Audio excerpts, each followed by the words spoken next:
Nanatiling mababa ang tsansa na pumasok at makaapekto sa bansa ang binabantayang bagyong Sinlaco sa labas ng PAR ayon sa Pag-asa. Samantala, asahan pa rin ang maaliwalas na panahon sa buong bansa. Ang ulat panahon mula kay Naphtali Velarde.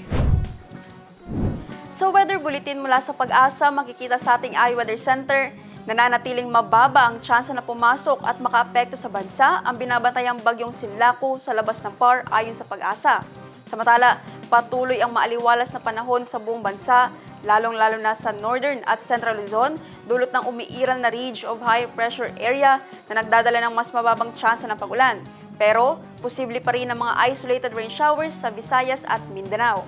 At para naman sa magiging lagay ng ating panahon bukas, sa Cotabato City, maglalaro ang agwat ng temperatura sa 23 to 31 degrees Celsius at nasa 40% ang chance of rain.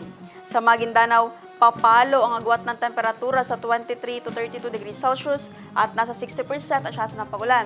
Sa Cotabato Province, maglalaro sa 23 to 33 degrees Celsius ang agwat ng temperatura at 50% ang chance ng ulan.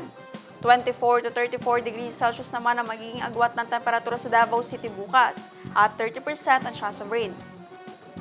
Sa Cagayan de Oro City, papalo sa 23 to 31 degrees Celsius ang agwat ng temperatura at 40% ang chance ng pag-ulan.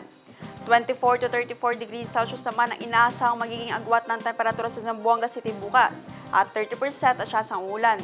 Ang Lanao del Norte, papalo bukas sa 21 to 29 degrees Celsius ang agwat ng temperatura at 30% ang chance ng pag-ulan.